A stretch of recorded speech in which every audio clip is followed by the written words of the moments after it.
Albert Einstein once said, everybody's a genius, but if you judge a fish by its ability to climb a tree, it will live its whole life believing that it is stupid.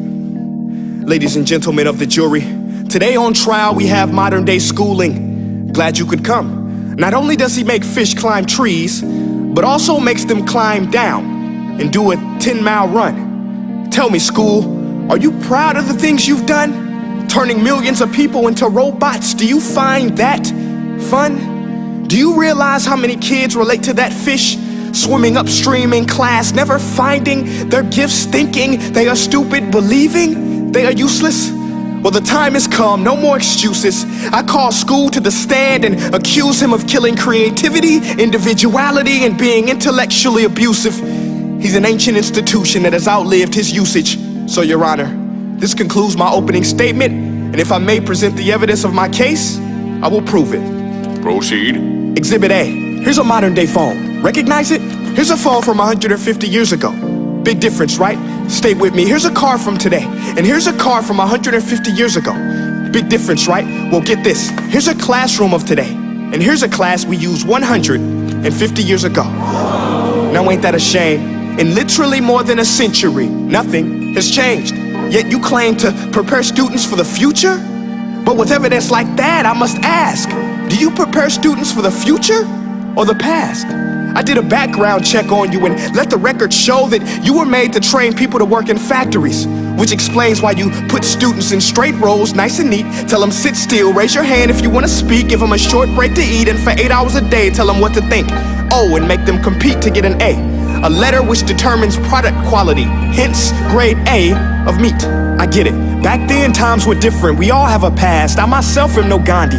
But today, we don't need to make robot zombies. The world has progressed, and now we need people who think creatively, innovatively, critically, independently, with the ability to connect. See, every scientist will tell you that no two brains are the same, and every parent with 2 or more children will confirm that claim.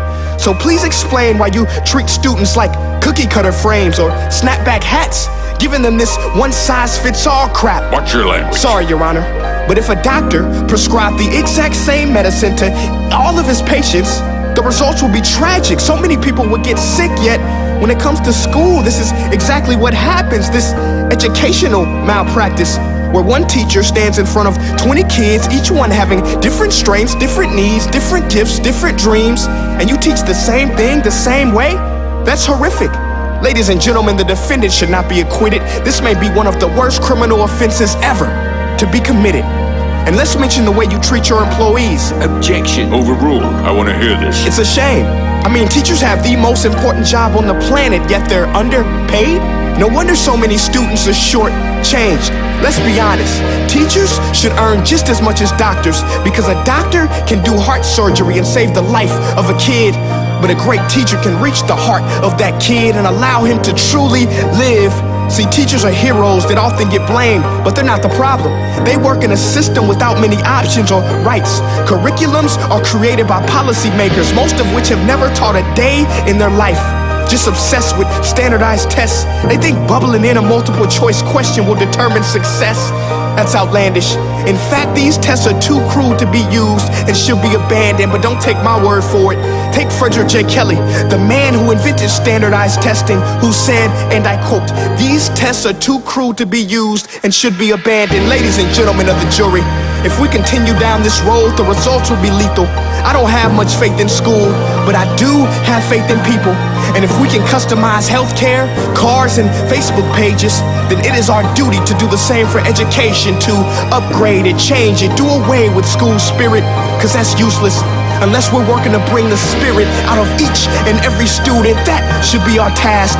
No more Common Core. Instead, let's reach the core of every heart in every class. Sure, math is important, but no more than art or dance. Let's give every gift an equal chance. I know this sounds like a dream, but countries like Finland are doing impressive things.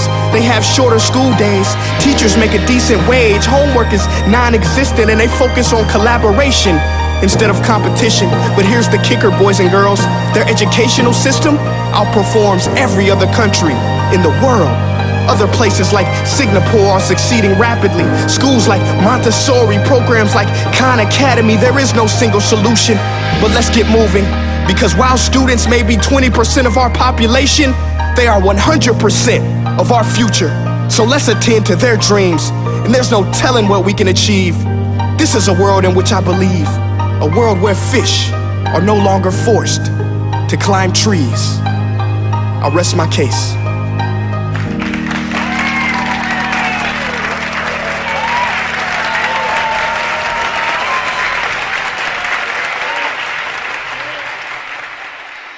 Hey guys, my name is Prince Ea, and I want to say thank you so much for watching my video. But now, I want to know what you think. How can we together create a more efficient, effective, and just better future of learning? I want you to visit nestday.com/preorderthefuture and share your thoughts and ideas on the topic. Peace.